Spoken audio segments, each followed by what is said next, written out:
Everybody looks ready.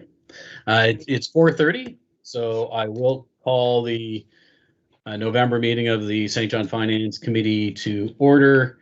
And having a look at our agenda, we'll ask for a motion to approve our agenda. Councillor Hickey, your worship, on the motion, all in favor, aye. Contrary minded, carried. Item 2.1 is the minutes of October 28th. Move the minutes. Thanks, your worship, seconded by Councillor Bradwin. All in favor, aye. Aye. Contrary minded, carried. Item 3.1 is the consent agenda. It's the 2022 St. John Police Force budget.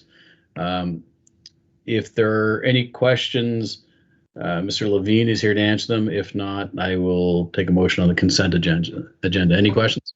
Move consent agenda. Thanks, your worship. Seconder. Thanks, Councillor Hickey. Any questions on the motion? All in favor? Councillor, do you have a question? Oh, sorry. I just, Chair, if you don't mind, I just wanted to mention I was so excited to see that the body cameras are coming here for the police force and they're redoing their records management system. I just thought that was exciting, good news that the public might want to hear, but yeah, that's it. Yeah, no, good to highlight, because both are investments that is going to move our police force forward. Sure. Thank you. Councillor Hickey. Thanks, Chair. Just quickly, I just want to mention, I've had a few conversations in the past couple of days about our new reporting process specific to some of our ABCs, and just wanted to mention where this is just the budget from the police force, there will be pretty robust new reporting structure that's been in place that will really get into measuring some pretty clear KPIs and some new deliverables for specifically the police force in this case. I just wanted to mention that just because I had a couple questions specific to the budget as to whether or not this was that reporting, and it's not. Thanks, Councillor Hickey. Any more questions, comments on the consent agenda? All in favor, aye. Did we have? Yes, we did have somebody move it, yes? Yep, the motion's on the floor. Sorry, aye. Aye. Contrary minded? Carried. Item 4.1. Item 4.1 is our operational budget. Now, we had the operational budget before us in October's meeting. And I'll hand it over to Commissioner Fudge for a few comments. Since I saw you up here on the screen, Commissioner Fudge. Thank you, Chairman Sullivan and members of the Finance Committee. At our last Finance Committee meeting, I gave the committee actually a quite lengthy presentation on the proposed 2022 general operating budget. And at that meeting, we requested that the committee make all inquiries to staff and receive and file a report. And I can tell the committee that since that time, we haven't received any other significant concerns with respect to that budget that was brought forward that evening. So I don't intend to give the committee another 45-minute presentation. I'm sure you don't want that either. However, before turning it back over to the chair, for the purposes of public record, I would like to quickly go over the highlights of the budget, just once again as a reminder. So we are recommending to the Finance Committee that they endorse the proposed 2022 general operating budget for the City of St. John in the sum of $164,721,858. This represents an increase over the 2021 approved budget by 4.7% year over year. However, as we talked about at the last meeting, when factoring in costs that were not present last year due to city restructuring, such as bringing in the parking commission into the city's books, bringing in industrial parks, as well as bringing in the carryover deficit from 2020 that was mostly associated with COVID-19 impacts. The normalized year-over-year increase in the budget is closer to 2.65%, which is what we would expect, as that is in line with our long-term financial plan projections of annual increases in the range of 2.5% to 3% per year. We are also recommending that the tax rate for the City of St. John be set at $1.71 per $100 of assessment. This would be the lowest tax rate in over 24 years for the city since 1998. And even with that tax rate, the city still generates sufficient property tax revenue to meet the targets set forth in the long-term financial plan. We advise the Finance Committee that the proposed 2022 general operating budget complies with the city's long-term financial plan and complies with Common Council's approved financial policies, including the wage escalation policy. And in addition to St. John having the lowest power rates in the province, for the first time, the city's ownership in St. John Energy will produce financial benefits derived from a green agenda that supports the city in lowering its tax rate. The budget also includes focused investments driven by Common Council's recently approved priorities of grow, green, belong, move, and perform. We highlighted in our presentation at our last meeting some of those focused investments in this budget based on council priorities, such as increased funding for St. John Transit, additional funding in capital reserves for sidewalks, further funding for affordable housing in neighborhoods, commitment to growth with further funding in development incentives and development incentive reserves, funding to move council's priority forward in performance management, and additional resourcing and growth for program support and community planning, community standard compliance, and community services. With respect to financial health, this budget will ensure the city continues to action its long-term financial plan, for which we see the results now in falling debt, falling tax rates, falling infrastructure deficits, affordable wage and benefit budgets, and lower interest costs consuming the budget that we approve. We discussed risk at our last meeting, and that the tax-based growth the city experienced this year in 2022 is 86% market adjustment in a volatile economy, and only 14% in terms of new construction. We also discussed the need to remain competitive. We've seen since that meeting that Rossay, Quispamsis, Moncton, Fredericton have all reduced their tax rates. We spoke about the city's role in providing relief in the community by keeping the tax rate as low as possible in a high inflationary environment and economy that's placing pressure on the community, residents, and businesses to survive in a post-COVID world. And we discussed risk and the strategy to lower the tax rate as being more advantageous than a tax and spend policy, given it aligns with the long-term financial plan and provides the city more flexibility to adapt to an unforeseen future environment. We also expect with record high tax assessments, there is a risk of significant requests for reassessments that could impact our future tax base. It is also much more disruptive for an organization to have to reduce costs and restructure, as we have just lived through recently, than to modify slightly the tax rate that will still be on track in accordance with our financial plan.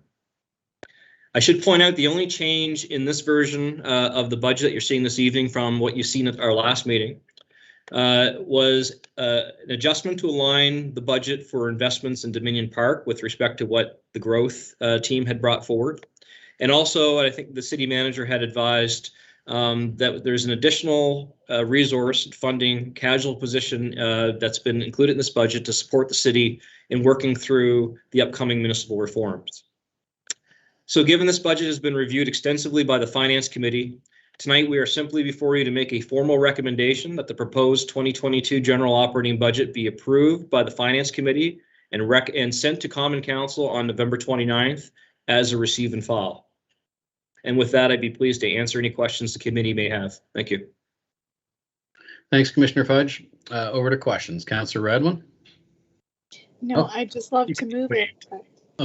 Certainly. I'll take the motion from Councillor Radwin, seconded by Councillor Hickey. Any questions or comments? Your Worship? Thank you.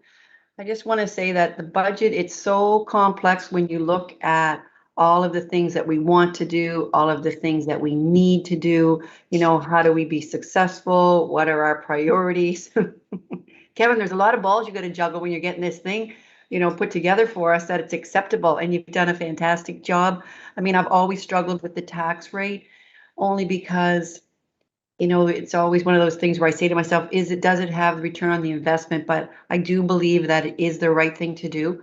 And with everybody else doing it, I think it makes sense for us to go in that direction. And it is a good, it is good. Like, I've struggled with it in the past, but as I've come through this process, I see the benefits of, the benefits are always there. It's just that, going forward, when all that money you say to yourself, you've only got Pat Woods used to say, you can only spend $1 once. So, like, where do you spend it? Where do you get the biggest bang for your buck? So I think the tax rate is it for us this year. So it's nice to see that in there. It's nice to see our priorities in there. It's nice to see our long-term financial plan reflected in there. So, like I said, there is a lot of things to consider when you're putting it together, and it is so complicated. So I just want to say thanks to you and your team at the end of the day, because I think, you've got something really great there for us. And I feel really good about it. And it continues that positivity as well going forward for St. John. So that's so thanks, Kevin. Really appreciate it. Thank you. Thanks, Your Worship. Councillor Hickey. Thanks, Chair. And certainly, Kevin, echoing the mayor's comments of thanks to you. I think it's reflected the diligence in particular in our long-term financial plan that's reflected throughout this budget. I think it's very refreshing. And, specific to the tax rate reduction, I think what that says to all of St. Johners and all residents, in particular in this budget, it says, the growth that we've talked about, this narrative that the city's changing, the narrative that's out there of people from Ontario moving in and things like that. I don't think the average St. Johnner has seen the impact from that. And I think there's a lot of people have felt relatively left behind by that growth and not seeing it necessarily in their neighborhoods throughout the city. And I think what this says is that it's real and that this growth makes a difference for people no matter where they live in the city, and no matter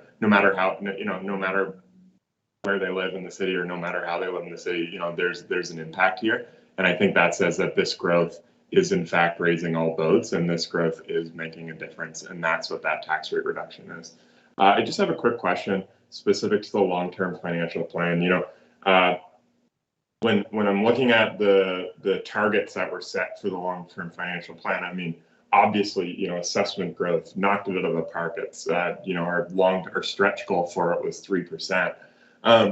And then, as you keep going, you see that impacted. I'm wondering how this year's, certainly, the narrative has been that we're not going to use this as a baseline, this 6.24%. But obviously, it's got to have an impact on our long-term financial plan. How are we adjusting the criteria for next year, and how are we adjusting the expectations for next year based on the impacts of this budget? Certainly, thanks for the question. So the long-term financial plan policy for which council approved includes a commitment for staff to have to bring back the, a revised long-term financial plan. It has to be looked at on an annual basis. And that was deliberate because assumptions do change, economies do change. So we will be refreshing that long-term financial plan. It will be brought back before the Finance Committee in early next year so that we can vet the assumptions. And I think by November of next year, when we have our next round of tax-based growth, there'll be a really good indicator where we're going with respect to the economy. So we have a lot of work left to do with the Finance Committee, and that work will all be done as was deliberated in the long-term financial plan policy that you've approved. Thanks very much. Yeah, I think that's very prudent, because we want to say, this year could indeed be an anomaly. Next year will prove whether or not we can keep that going. So making sure that we're strict within the requirements of that financial plan, I think is really important. So thanks very much. Thanks, Councillor Hickey. I had a few comments in October, and unfortunately technology didn't let anybody hear it except the folks that are on the call here. So pardon me for a bit of the repeat, but the comments still stand. certainly following up on Councillor Hickey, your point on the long-term financial plan, probably the most exciting thing about this budget for me is the fact that it just follows our long-term financial plan and all of our plans and policies. Many municipalities do not have the benefit of having a plan, and every year they start at ground zero and say, how much money do we have? What do we have to allocate? And I can remember 2008 when we started, or when I started on council, we would have weekends going through and combing through the budget because we didn't have any guidelines we had some, but not nearly the comprehensive long-term plan that we have right now. And this long-term plan is good when times are tough, and this long-term plan is good when times are good, and it keeps us moving forward with the long-term vision and success of the city of St. John in sight. And it does things like it says we need about 3% growth per year to maintain our services. So when we see a year that has 6.24% growth overall, what do? Well, we make sure we maintain our services. And as we did this year with a new council and new priorities, we also invested some pay-as-you-go money to kickstart some of the priorities that our council has developed very recently. But it is important that we need to realize that this 6.24% increase is almost 8% is residential. Our residential increase was 7.93%, and our non-residential increase was a more modest 3.56%. Now, both of those numbers are really good news when, for us to continue on, we need a little under 3% of annual growth. The tough part comes, and we will continue this discussion with the province, is if we want to, and it's interesting, the term give back is wrong because it's not our money in the first place, but I guess to reduce our tax rate in order to temper the amount of money we need in order to carry on our operations for the following year, we don't have the power yet to match our tax rate reductions to the differing increase in classes of assessment. So we continue to have that conversation, and I hope we continue to have that conversation with the province as they continue to move along their agenda with municipal reform. But back particular to our financial plan, these are some pieces that I find exciting about our financial plan. Yes, the economy has given us the 6.24% increase, but our financial plan is saving us about $700,000 in this budget compared to last year's budget because of our debt management policy. Well, $700,000 is about a penny on the tax rate. And that is just because we have followed our financial plan and been prudent with how we spend or how we borrow and what we spend our long-term money on and where we get those funds. Certainly, I guess also, and we haven't talked much about this, but we really want to be socially responsible. Our citizens are experiencing inflation like we haven't seen in years across the board, whether it be in fuel, heating, food. And I think realizing as the city of St. John that we're not spending our money, we're spending the taxpayers' money, to be responsible with it.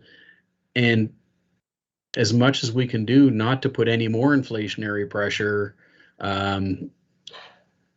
because of the assessment. So if we have an opportunity to temper that a little bit because we understand that our citizens are feeling those pressures, economic pressures elsewhere, I think it is also prudent. And at the end of the day, this budget is, and it's the work of our whole organization.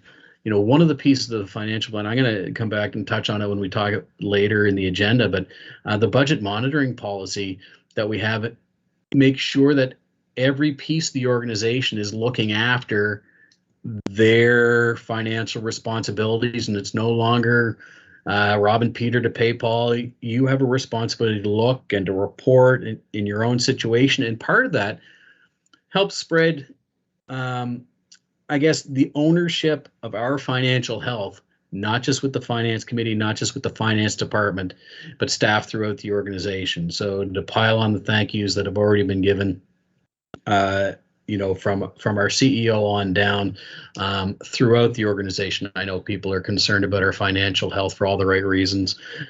So thanks to everyone under our leadership, both of our CEO and our CFO, that we get to have such a good news budget that is happening this way because of our long-term financial plan and because of the work that's being done in the city of St. John. And with that long-winded answer, we've got the motion on the floor. I'll take the vote. All in favor of recommending this budget to council for receive and file? That is unanimous. Contrary minded, nobody's left. So unanimously passed. Thank you very much.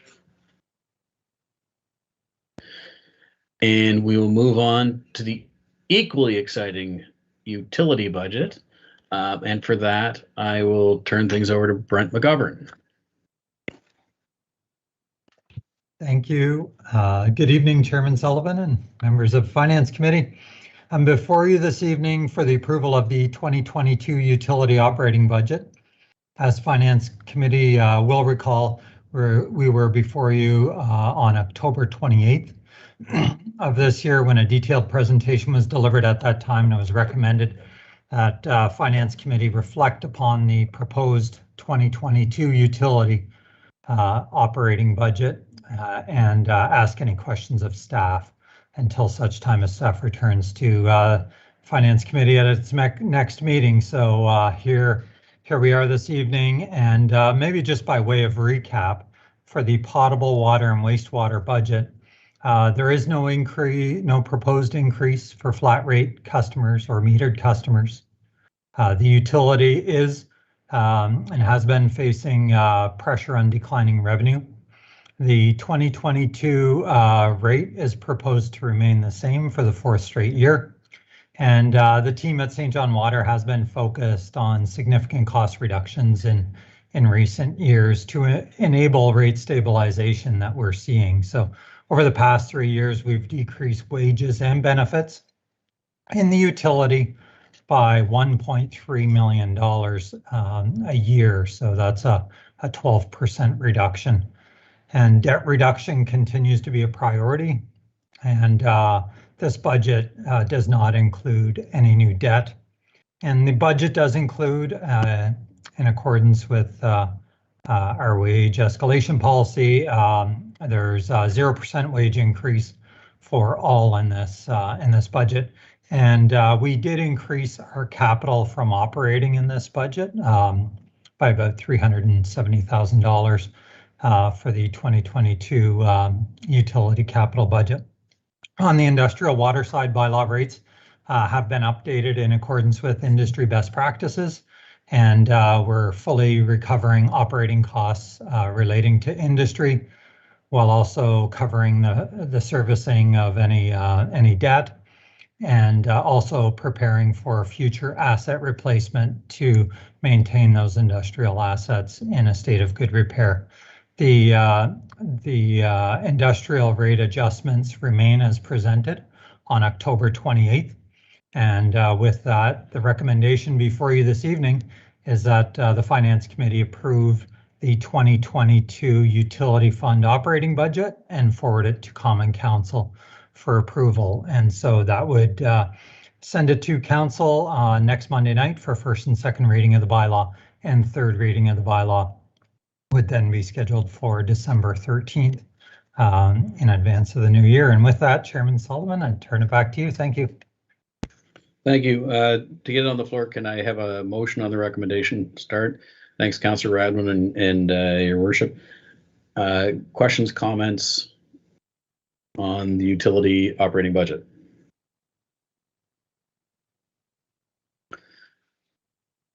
Councillor Hickey. I'll just go quickly, Chair. I think it's echoed the same as our previous conversation around, and I really liked your point around how our long-term financial plan has really helped us scope this stuff, because you called me last night and asked if there was any surprises in the budget or anything like that. And I said, no, it's what we expected because it's guided by our long-term financial plan. And I think that's echoed throughout this budget as well. So thanks very much to Brent and his team, and certainly the team at Finance for putting this together again. Thanks, Councillor Hickey. Your Worship. Thank you. This is another budget that is great. I feel very secure with this budget. It's a strong budget, but it was another sort of impossible budget where we say we don't want the rates to go up, but we want to reduce our debt on this. So, and we want everything organized because we have we have infrastructure that, as I love to say, goes back to Abraham Lincoln with water, etc. So, another impossible budget that works out. So Brent, thanks to you and your team. Great job on this, and very strong budget. Thank you. Thank you, Mayor Burton. I guess, Councillor Radwin, you good? Okay, thanks. I'd love to say one comment. I'll be honest. One thing that I always look for, Chair, is I always look to see that it doesn't look like anybody's trying to over project for the next year, or for example, when you're looking at this, did they come in close to what was projected for the year? And with the struggles of cyber attack and COVID, I mean, I just, it's impressive how much the staff has done. And anyway, I'm just overly pleased. And the other thing is, of course, policy. Following all these policies is just, made, it's just reflecting on how our fiscal health is so much healthier now than it was before. So anyway, I'm just so proud. But anyway, I'm trying to just let staff go to town here. But I am excited. I'm trying not to talk too much but I'm just really excited because they've done such a great job. So thanks, Councillor Redwin. Yeah, but my comments on the utility budget, for those who are listening, I continue to ask about,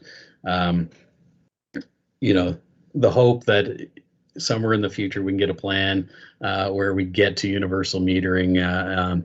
But I also understand, it's $8 million, a price tag, and we need to look for opportunities. So what's the second best piece to giving relief and being responsible about our water and sewage rates?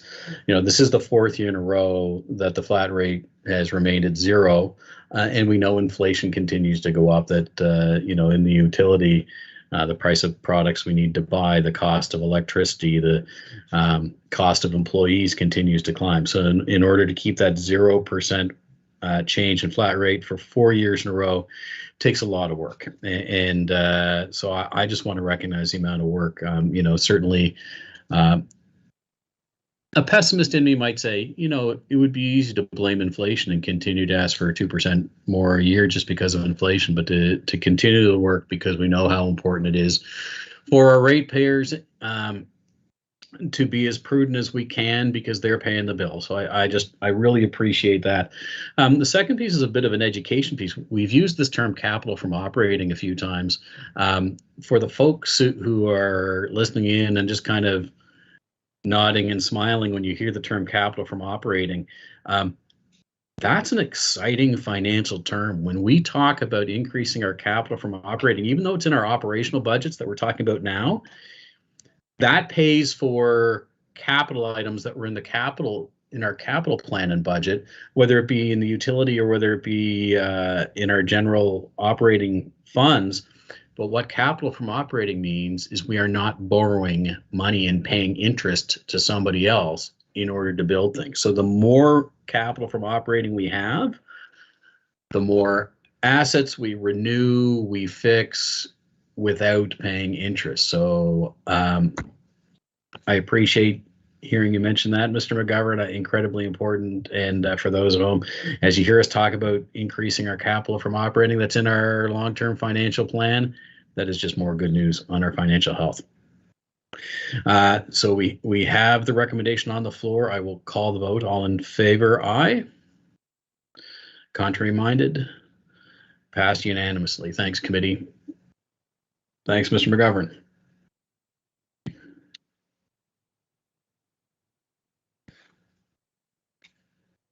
.3 is the Canada Community Building Fund approval. And for that, I get to introduce Mr. McGovern again. Thank you, Chairman Sullivan. Yes, we are before you this evening with this report for two reasons. The first is to revise the 2019 to 2023 capital investment plan. The program had been known as the Gas Tax Fund, as was commonly known. It's been renamed this year to the Canada Community Building Fund, or CCBF for short. The name reflects the evolution of the fund, but does not alter or modify the objectives or the requirements. The reason for being before you on this is due to the one-time 2020-2021 top-up allocation that is earmarked for the City of St. John. The second reason we're before you is to make a minor revision to the 2022 capital general fund budget. It does not involve any project changes, just a change in how the money is allocated. And this is to ensure we maximize the financial opportunities for the City of St. John. And with that, I'll turn it over to our Director of Engineering, Mr. Mike Baker, who will provide some additional details with a verbal overview of the project. Over to you, Mike. Thank you, Brent. Good evening. The capital investment plan was originally approved by Council in 2019. An update to the investment plan was actually required as the Canada Community Building Fund provided a one-time top-up allocation to the City of St. John. Within the revised 2019 to 2023 capital investment plan, the one-time top-up funding is allocated to quality of life projects and was recently approved by Council. With the approval of the capital programs at the November 15th, 2021 Council meeting, a draft of the revised 2019 to 2023 Capital Community Building Fund Capital Investment Plan was actually submitted to the province for their comment and included all of the quality of life projects detailed in the 2022 General Fund Capital Program. Feedback from the province indicated the greening, branding, and beautification project within the approved 2022 General Fund Capital Program, from their perspective, did not meet the CCBF funding requirements.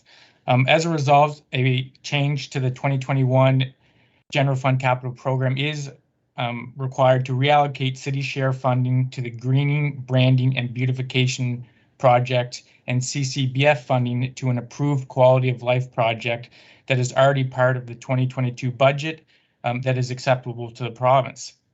After more discussions with the province, the extension of the Harbour Passage down Sydney Street was determined to be an acceptable alternative project. Therefore, it was added to the 2019 to 2023 capital investment plan.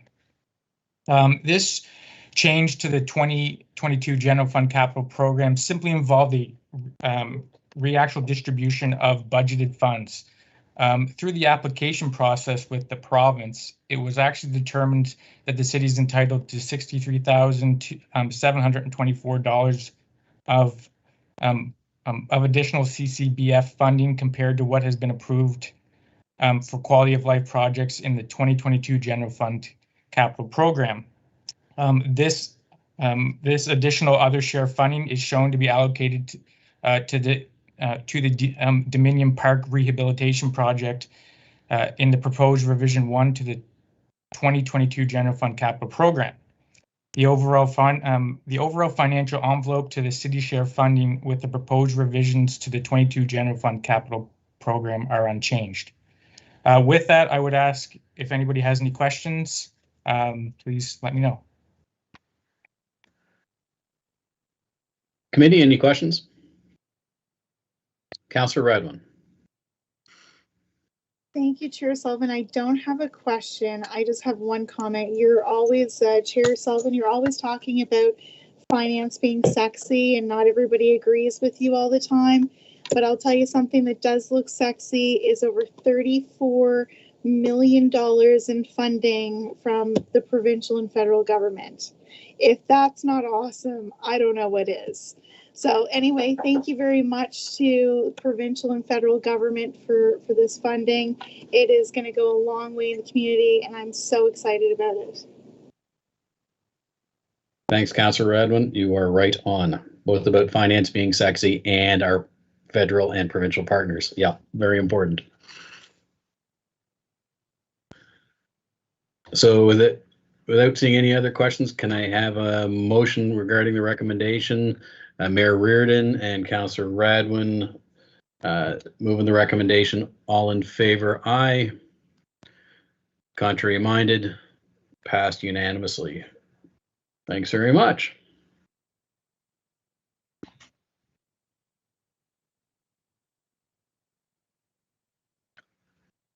Moving on to our year-end forecast for the general operating and utility operating budgets. I will pass things along to CFO Fudge. Thank you very much. This item before you this evening is the year-end forecast as of September 30th, 2021. So you're getting 3/4 of the results for the year and a forecast of the results for the general operating budget and for the utility operating budget. Our practice is to come before the Finance Committee on a quarterly basis with these projections. And the presentation you'll see tonight is a participatory process. It's led by our Senior Finance Manager, Craig Levine, who coordinates this work and puts everything together, does a great job. And he also works very closely with the service areas to collate the results and projections. And so you'll hear from many in our executive team on this presentation for this item. You will see tonight we are performing well and in compliance with the city's budget monitoring policy. You'll also see that the general operating budget is forecasting a surplus for less than 1% of the overall approved budget, and that the utility fund is also forecasting a surplus, which will be explained and followed by a recommendation later in the presentation. So with that short introduction, I'll turn the floor over to Craig Levine, who will kickstart the presentation and then coordinate accordingly. Thank you. Thank you, Mr. Fudge. Can everybody see the presentation? Correct. Yes, we can. Please. Through you, Mr. Chair and members of the Finance Committee, I am pleased to present the September year-to-date financial results. More importantly, the estimated year-end results for the general and utility funds. Just some background for 2021. We do have significant timing issues for a variety of reasons that affects our September results, so staff focused more efforts on projecting our year-end results. I also want to highlight this was the first year under the city's new restructuring plan. Staffing was reduced significantly across the organization during 2021. There were very challenging external forces that continued to be navigated throughout 2021, and COVID is still having an impact on our finances. However, despite the challenges, both the general and utility fund are expected to have a surplus at year end. Here's a high-level overview of the general fund results. We will get into the details around the variances and results, but this slide will serve as a good reference slide for the Finance Committee. Here's the general fund revenue broken down by service area. And as you can see, we have a positive variance of just over $5 million by the end of September. And we are anticipating an overall revenue surplus of just over $9.6 million for year end.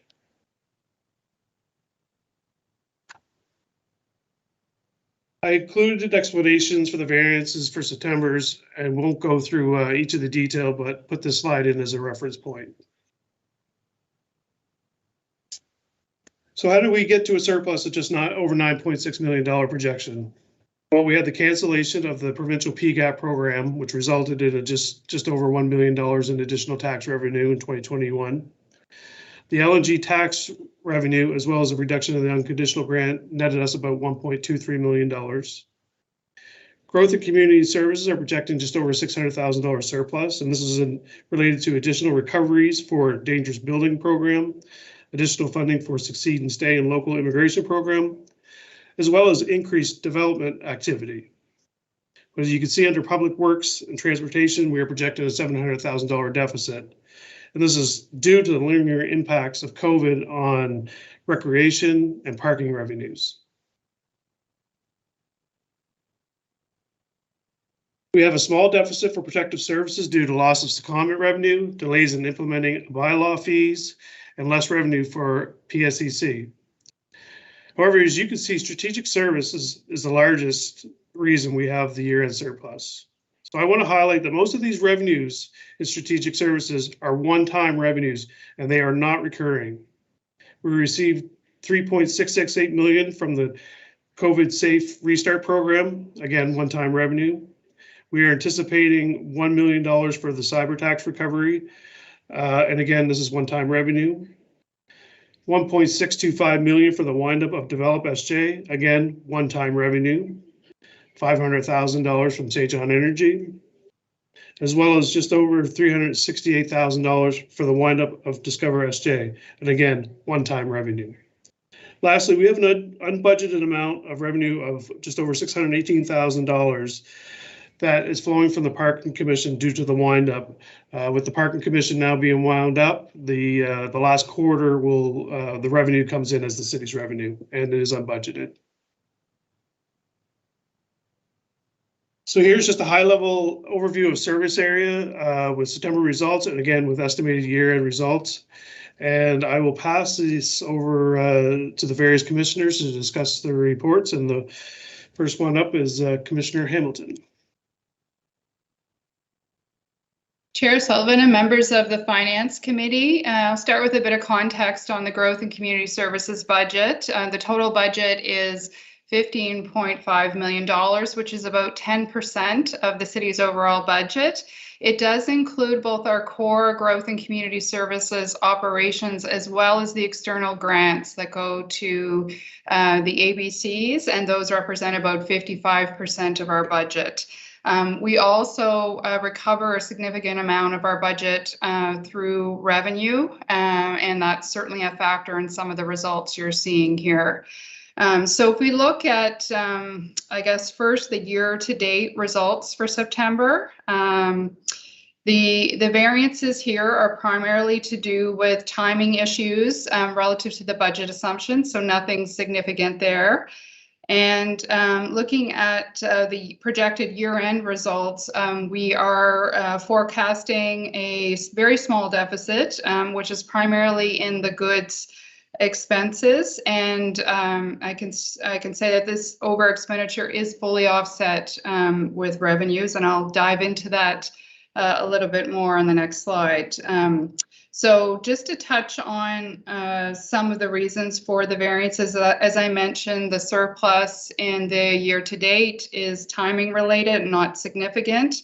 And for the year-end results, they're due to a number of factors, an over expenditure in the dangerous buildings program, which is due to the complexity of some of the demolitions that we've seen this year, and is offset in the revenue we receive from the province. Also, we've secured additional partnerships in Succeed and Stay and local immigration partnership programs that have resulted in an over expenditure there. We've delivered new economic and community recovery programming that is funded through the growth reserve. And we've seen some increases in some of the ABC costs. These are offset by savings in other areas of the growth and community services budget, including city market and positive variances in events related programming and delays in project work. So overall, a positive result with the revenues offsetting this deficit. So that concludes my part of the presentation for this evening.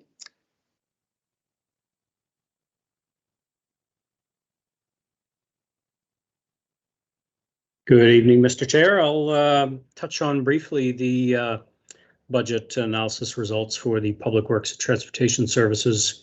As Mr. Levine mentioned, the main focus of our attention is more on the year-end projections rather than the year-to-date projections for various reasons. So I'll focus my comments there.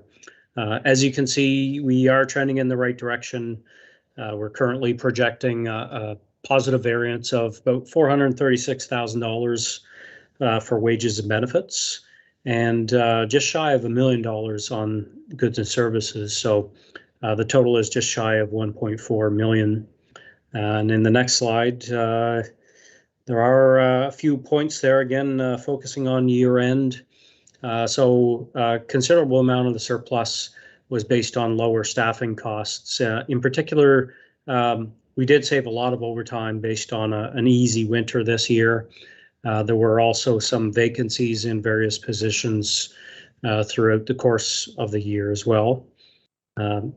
The other place where the easy winter showed itself is in the goods and services line. So we used a lot less road salt this season, a lot less overtime, fewer rentals as well for snow removal operations. We didn't actually have to get into any snow removal operations the entire year. Usually it's a considerable exercise each winter, and for that snow removal, we do rent a lot of equipment and trucks to move that away to our various snow dumps. We had good prices on asphalt for most of the year, so that did reflect in some savings for the pothole patching and overlay programs. There were less utility breaks, so we actually do the reinstatements on behalf of the utility. So that did result in some cost savings there.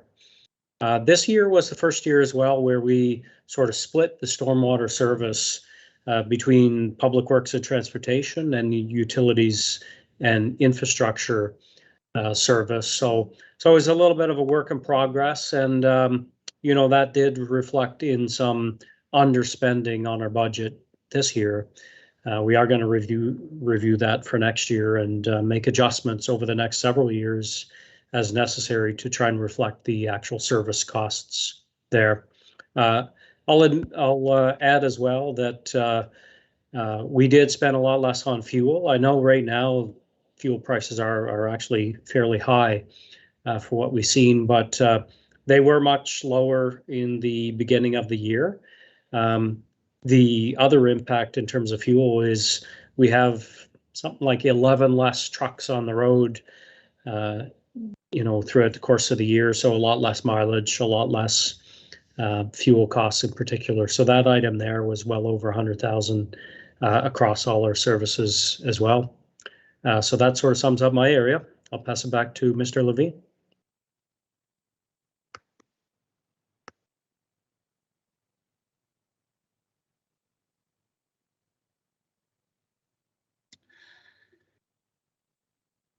Thank you, Michael. Chief Clifford, do you want to jump in for this slide, and I'll take the police one next? I think this one is both of them combined, Craig. That's correct, yeah. So do you have, I think you have a fire slide there? Yeah, and there you go. Okay, thank you. Good evening, Chairperson Sullivan and members of committee. The projection at this point at year end is 730,000 surplus, but again, that's related in a big way to timing. And so really the most important aspect of our projection at this time is year end. And we're looking at a surplus in our salaries of somewhere in the vicinity of $430,000. Related mostly to we've had at least 2 people on LTD, and when they're on LTD, the service provider picks up the salary during that period, and they've been on LTD for a fair amount of time, but for the most part of this year. And we have had a number of people on workers' comp, and of course, workers' comp picks up that part of the salary. So a significant part of the 422 surplus in salaries is related to other entities picking up the cost of that budgeted salary. The goods and services shortfall is largely due to the fire service review cost. We've put a placeholder on our operating budget for the fire service review cost, and it was $98,500 plus HST. But council did approve a motion to actually cover that cost through a reserve. So right now it's embedded in our operating budget, and it's reflected in our projection for year end. But at the end of the day, there'll be an accounting I won't call it correction, but basically it'll be a county adjustment that will take that cost away from the operating budget. Another thing we were not aware of when we built our budget at the start of 2021 was that the Microsoft licensing cost were going to be substantially different than they were. And another piece that was substantially different than what we projected or even were aware of was our insurance costs. So those two pieces are basically the sole contributor to the shortfall in the operating budget. And again, there's a note there around roofing issues and at a couple of stations. And again, unfortunately, we continue even with the weather we've had the last couple of days and the maintenance that we've received. There continue to be some issues, and there's roofs, and staff are looking at those. So again, we're trending in the right direction. And as council is aware, we're transitioning to the new model, the new deployment model, and we're at 2 staff. We need to still see the retirement of 2 staff before we stabilize our deployment model. Thank you, Chief. For St. John Police and PSCC, we have a small positive variance as of the end of September. Overall, St. John Police is anticipating a small surplus of just over $99,000. Wages and benefits surplus is due to timing, vacancies, retirements. However, goods and services are anticipated to be over budget by about $184,000. And again, additional costs to our IT and IT infrastructure are probably the largest drivers of that. PSCC is anticipated to be over budget by over $300,000, and this is largely due to the costs associated with the reclassification of our operators recently, as well as overtime due to staffing shortages.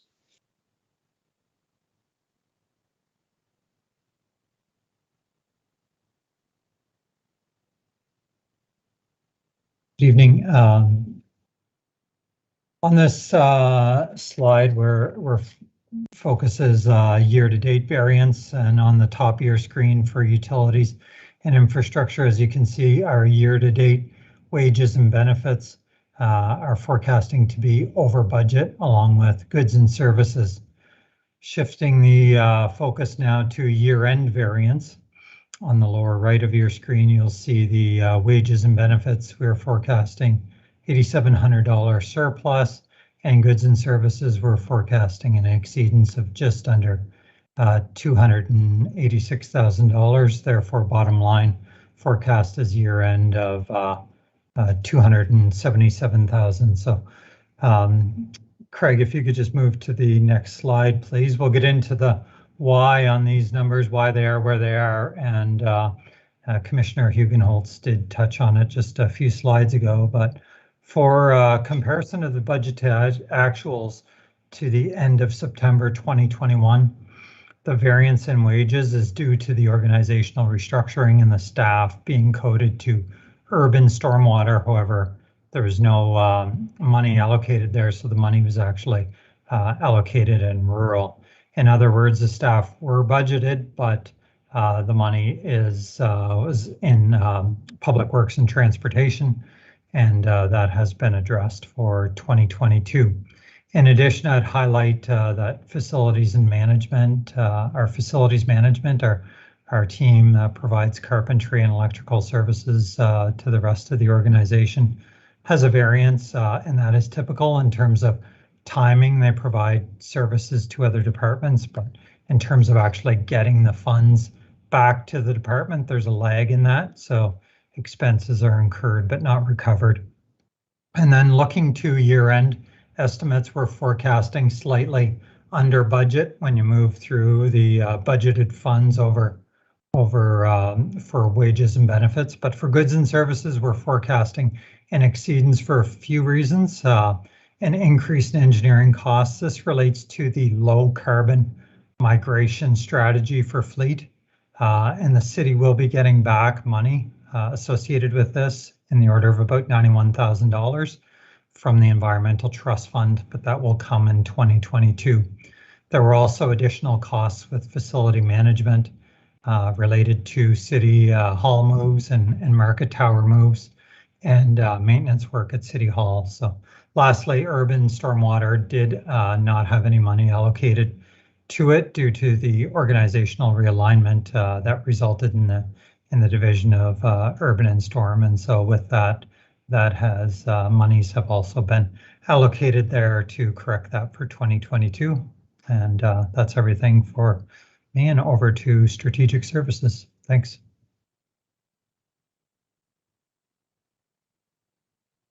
Thanks, Brent. Strategic services, you'll see on this slide, the first column is the actual results, top half being year to date, bottom half being the full year projection. Second column would be the first column would be the budget. The second column would be the results. Projections for year end would be in the bottom half. Overall for strategic services, we have an $8.4 million budget that represents approximately 5% of the overall budget. I'll just quickly go through the services that make up this budget. It's the finance department, the supply chain management service, IT department, our performance management folks in corporate planning, our communication service, our insurance service, customer service, and also the assessment charge we pay to Service New Brunswick would be embedded in this budget. I will highlight that you may have noticed that the amount for strategic services is significantly lower in the 2022 draft budget that we brought earlier. The main reason for that is two services are being restructured out of strategic services, being communications and customer service. They will be relocated under corporate services in your budget under the city manager's area of responsibility. So you'll notice the difference between the two, the two budget reports. Next slide, please, Craig. So with respect to year-to-date versus year in projection, our budget is very correlated between the two. The reasonings are the same, so I'll just speak to the year-end projections. Wages and benefits, we're seeing about a 4% favorable variance versus budget, and it's a very similar story. It's staff vacancies, time to backfill staff vacancies, those sort of matters. So overall, we are seeing a $223,000 forecasted surplus in wages and benefits. On the goods and services side, it's approximately $1.4 million negative variance, which we had expected. Majority of that is with respect to the cost associated with the restoration of our information technology services due to the cyber event. And although we're over budget in this area in goods and services and strategic services, there is, as Craig mentioned earlier, an offsetting recovery up in the revenue line to recover those funds through our insurance efforts. I will advise the Finance Committee that these are estimates, and we do expect to come back to the Finance Committee early in the new year with our final claim and our final financial impact assessment of the cyber event. So that there's full transparency with respect to the overall cost of the cyber event. So we will be bringing that forward. In addition to the cyber cost, there's also, I think someone mentioned it earlier, just the cost of having a more modern system, modern security systems, better redundancies in our our ability to save information in our servers. So all that is part of the overall cost increases that we're seeing as well. The other significant overage in our goods and services and strategic services is outside of our control. It's with respect to public liability insurance. These costs are rising for all municipalities across the country. I think we're starting to see a little bit of stabilization now. Mr. Fogan has advised in earlier presentations that it is a hard market. We've seen Halifax and St. John's premiums go up as high as 46% and 60% respectively.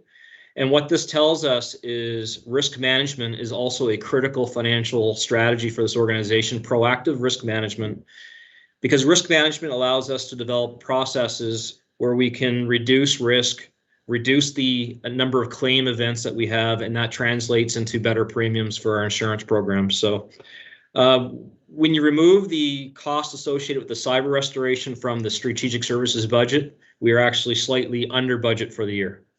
And with that, I'll turn it back over to Mr. Levine. Thank you, Mr. Fudge. I'm going to jump in and cover corporate services. Under corporate services, we do have the city manager's office, the mayor's office, common council, common clerk, human resources, legal department, real estate, as well as St. John Industrial Parks, or what it looks like today. So based on that, we are projecting, as of September, we are projecting a slight surplus of 357,000 with wages and benefits and goods and services, both in positive variances. And then for year projections, the same story. Overall, we're projecting a $160,000 positive variance. So we have about 70,000 at the end of September, and wages and benefits as a positive variance. And again, that's due to some staffing, timing, vacancies. Goods and services, again, a lot of it's time related. And for year end, we are projecting again to be in a surplus of 160,000. Again, with the wages and benefits due to the vacancies that we had, and goods and services being over budget by, positive variance of 80,000. And again, there's no main driver. There's so many areas here that they all just have basically small surpluses within all the different departments to come up with that surplus. And then we have other charges, which is the largest driver of our deficit projections in our expenditures. So as you can see, we're at about a $3.7 million year-to-date variance. However, for year end, we are projecting just over $7.5 million variance. And again, council, in alignment with our financial policies and plans, has earmarked all the one-time revenues I spoke about earlier with one-time expenditures by transferring the majority of these to these funds to various reserves. We have our 3.668 COVID Safe Restart funds that will be transferred to a reserve. We have $1 million from the PGAP program cancellation. That is a recurring tax revenue and will be transferred to the reserve to be used as part of our 2022 tax rate reduction. The 1.625 for the Develop SJ windup is going to be used to set up the Strategic Real Estate Capital Reserve Fund. The $500,000 from St. John Energy, again, will be used as part of our 2022 tax rate reduction, as well as the funds from the windup of Develop SJ will be transferred to capital funds. Lastly, I do also want to highlight that there's $632,000 identified on the expenditures by service spreadsheet that relates to expenses the city will incur in the last quarter due to the wind up of the Park Commission, and that aligns with the last quarter of the revenues as well. And with that, we're going to turn it over to Mr. McGovern to talk about St. John Water.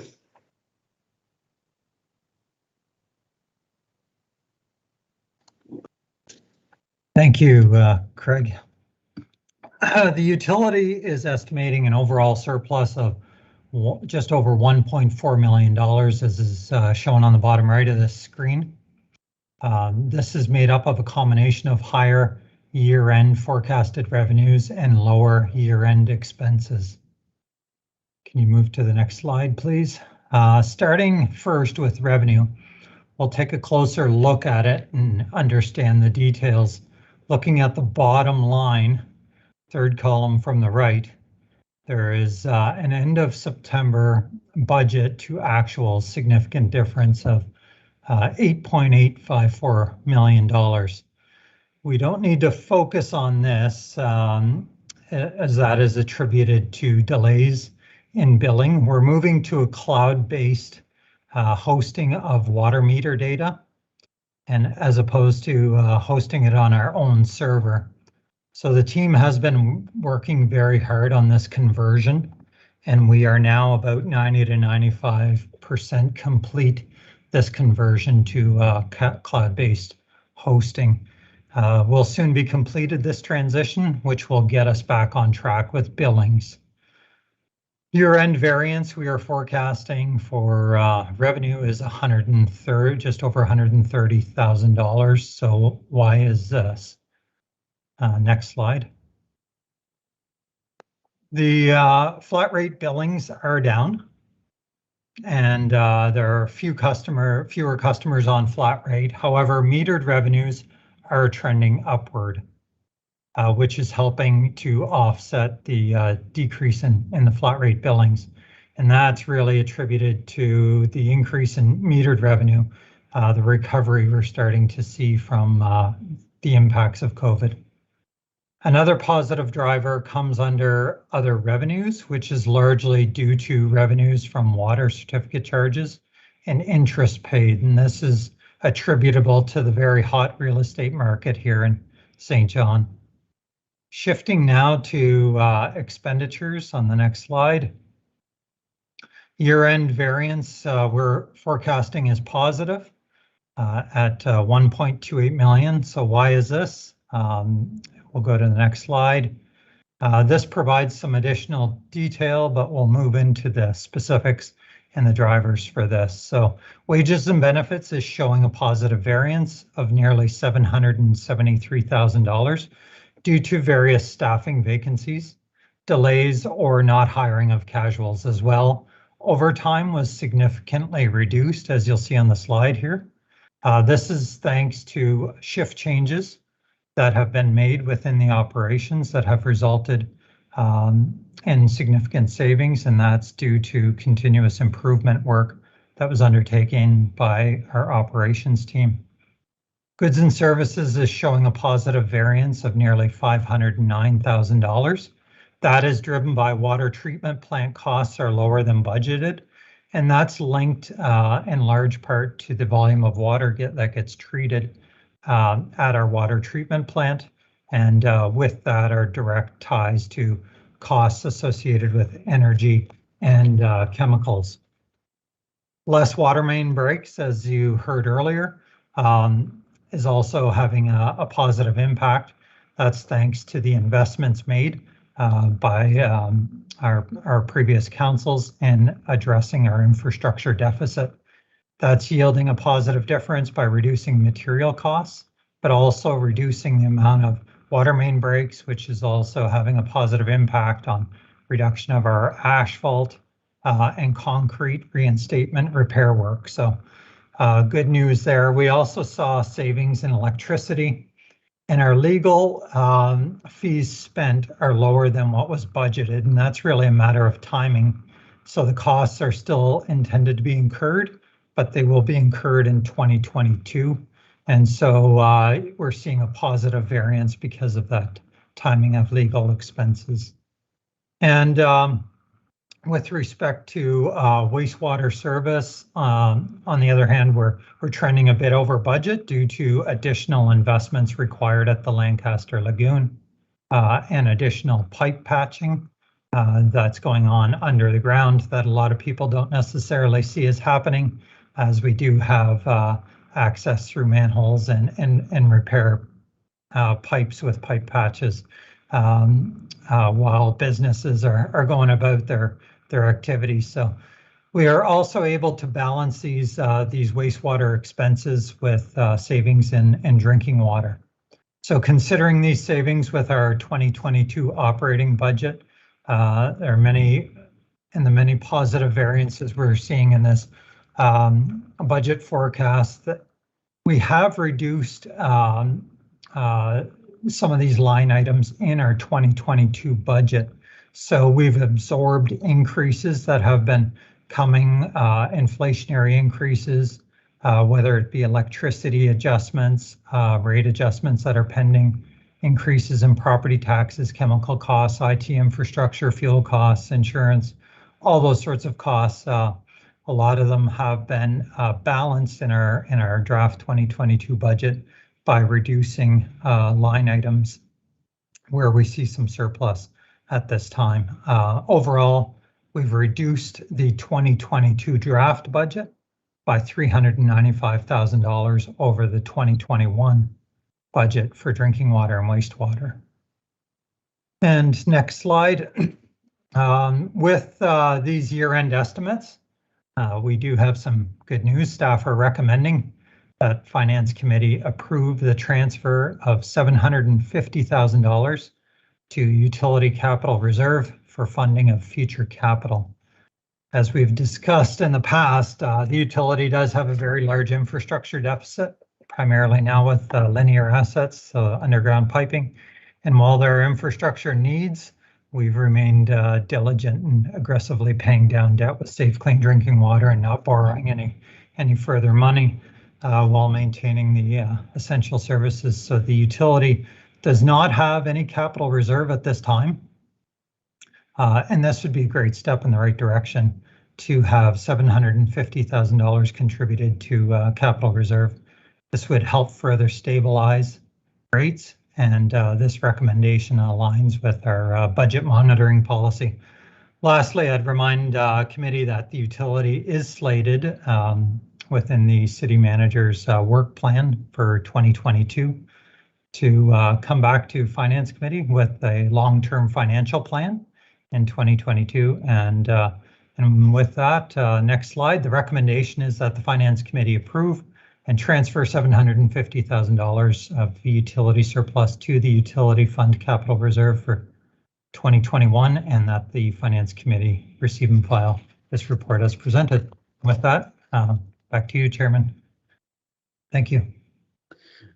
Thanks, Mr. McGovern.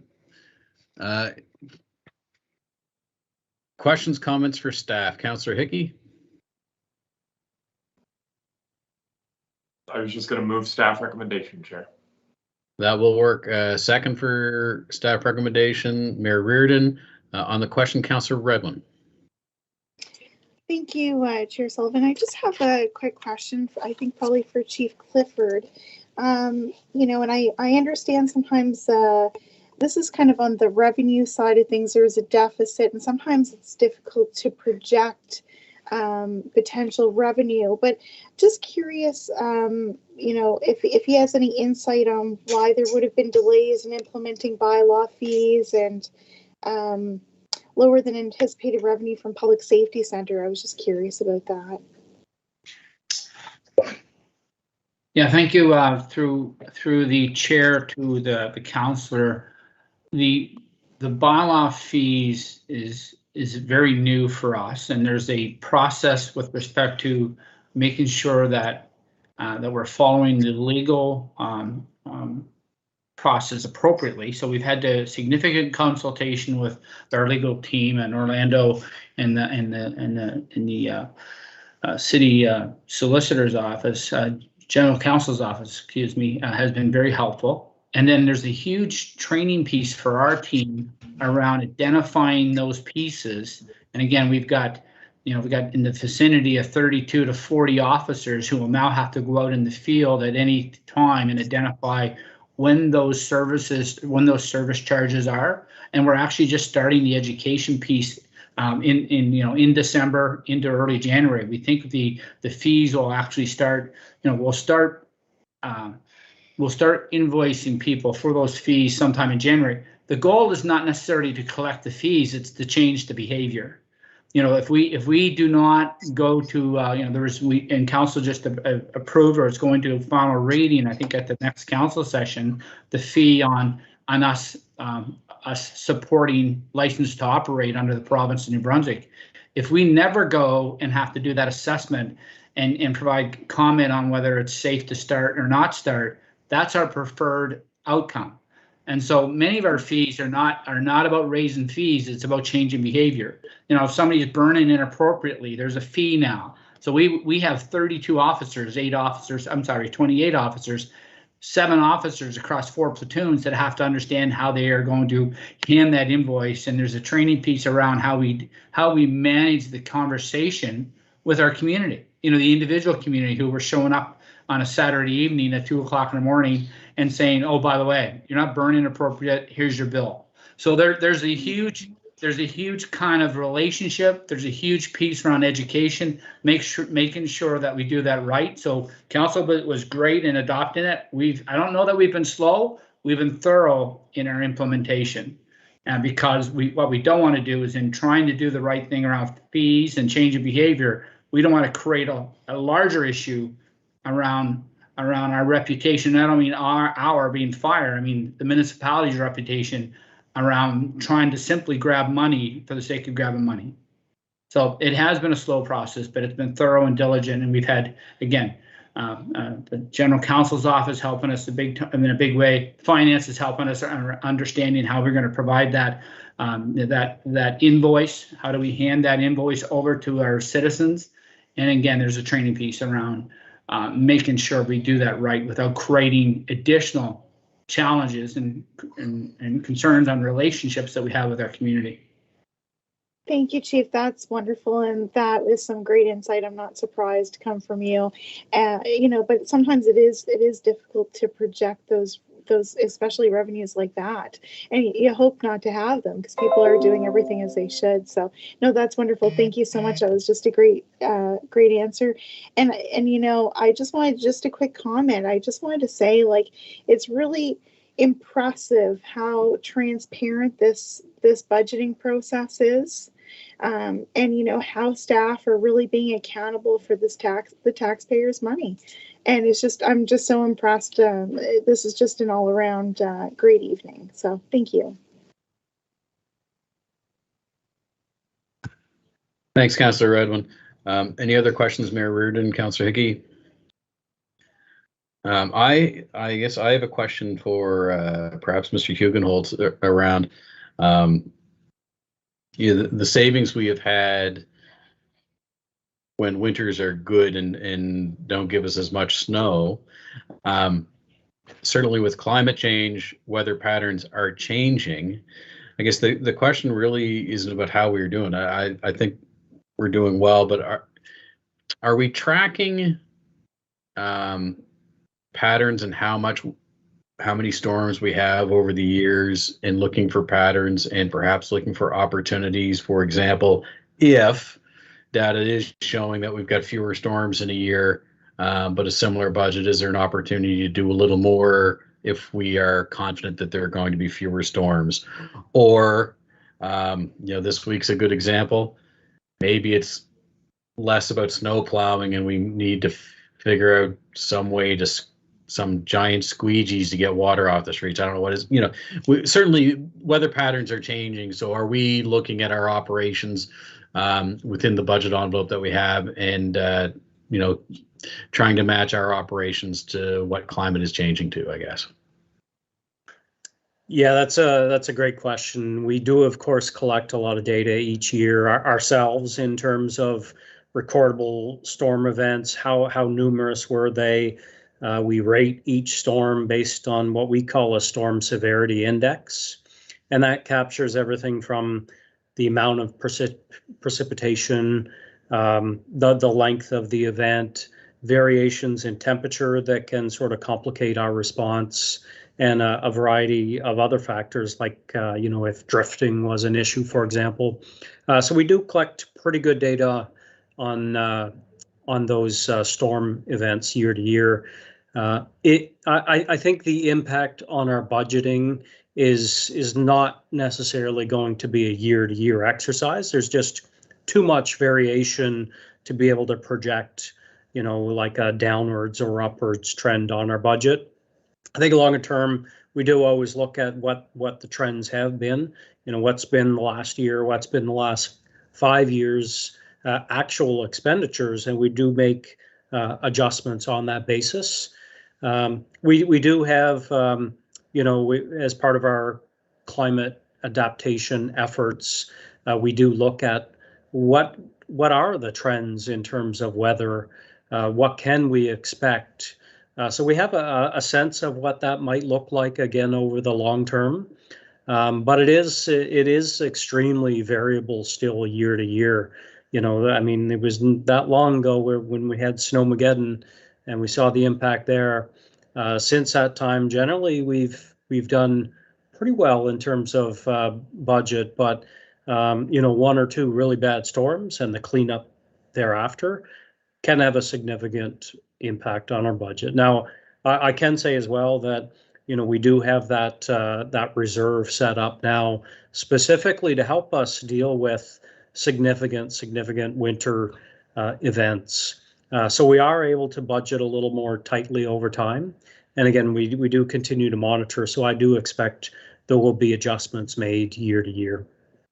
Hope that answers the question.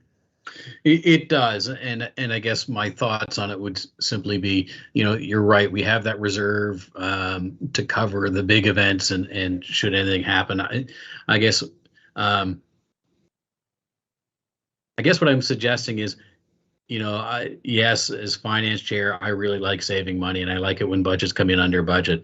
But I guess when it comes to if there are opportunities within our budget envelope to be a little more helpful, if we can, if there's that opportunity, I guess I am suggesting if it's within the budget envelope, we should continue to look for opportunities to be as efficient and helpful as we can to our citizens. So, if things are continue to change and we see patterns, is there an opportunity within the budget envelope to be a little more helpful, to be a little quicker on the street? I think you get the gist. It's not all about saving money. It's also about serving our citizens within our budget envelope. So you did a good job answering that question. Thank you. Yeah, I'll just perhaps add one thing. We do make adjustments year to year in our response. To your point, it is all about service delivery as well. And I know the focus has certainly been on the financial management, but we do look at those impacts. And again, that Monday night's council session, we will be doing an update on our winter management plan. We'll discuss some of those adjustments that we have made based on our experience last year going into this year. So that may speak to some of your concerns. I'll look forward to that. That's always an exciting conversation. Thank you. Mayor Reardon, over to you. Thank you. Since you had the commissioner there on the screen, I was just going to ask what % of the budget is public works and transportation? I know that I think Commissioner Hamilton said her growth was 10%, strategic services 5%. Not everyone said what there was. I'm just curious because I think there are days when the public doesn't think we spend a lot of money on public works and transportation, but it may not always be things that they see, but it is a relatively big budget for the city. Yeah, I think all our services across the board represent something like $38 or $39 million. That's a very broad range of services. It Right. probably represents almost all of the frontline services that our citizens experience every year. Like a lot of the other ones are sort of support services, emergency services that they may not take advantage of every single year, and growth related items. But a lot of the work we do, people experience those impacts every single day. So it is very important. I don't know the percentage off the top of my head. It's probably something like 30 to 35% of the overall budget. I see our CFO has turned on his camera, and he's probably faster with a calculator than I am. Oh, he does it in his head. Yeah, it's Michael was on with the 38 million estimates, $38.4 million estimate, I guess budget for 2021. I guess we're looking at 2021 forecast. The overall budget's 157 million, so it's about 24.4%. Right. Yeah. That's significant, and so I think that's a good news story for us that we're using 25% of our budget is going right into those services that they're, like you say, the front line, public facing services, because there are so many other areas just with your infrastructure is huge. You've got police and fire, so it's significant. And I think we're doing a good job, and I think we've moved the needle on a lot of the services that we are providing to make them more efficient and more effective. So I'm pleased. I was just curious about how that fell in the range of the total budget. So thanks so much. Appreciate it. Thanks, Mayor Reardon. If there are no other questions for staff, their staff is recommending an approval of $750,000 from the utility fund surplus to the utility fund capital reserve for 2021, and that we receive and file the report as presented. Can I have a mover? Thanks, Councillor Hickey, seconded by Councillor Radwin. Questions on the motion? I do have one quick comment. Anybody else?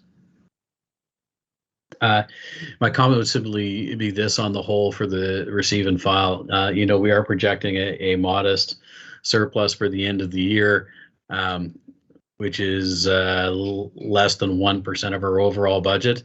So while it is good and it does look good, I'd rather be a little bit on the surplus side than a little bit on the deficit side. it's another example of responsible financial stewardship. It is not all about saving money. It is about giving service, responsible service to our citizens. And, again, thank you to our staff all the way across the board. For folks at home, the staff you see on the call tonight have worked a full day of work and are here meeting with committee as well as an add-on to their day. And we have seen the results of their good work, that we have provided service to our customers, who are the taxpayers, and doing it in a fiscally responsible manner. So on the question, all in favor, aye. Contrary minded? Another unanimous approval. Motion is carried. Chair, I do see the city manager has his hand up. I'm not sure if it's specific to this. Thanks. His hand's not showing on my screen. City manager? No, I do not have my hand up. Thank you. Councillor Hickey, you might have a bit of lag. He did flash his hand earlier and it went up and went down. I did see that. Yeah. In fairness to Councillor Hickey, I did have it up for a while, but then Commissioner Duga and Holt stole my point, and therefore I brought it back down. Weird. I've still got it up, but whatever. All good. Thanks. If nobody has anything else, I think if I can get back to my agenda on my screen, that is the end of the agenda. So I would thank committee for your work on top of everything else we do, and then we get this kit, and then in 2 days we'll get our Monday kit.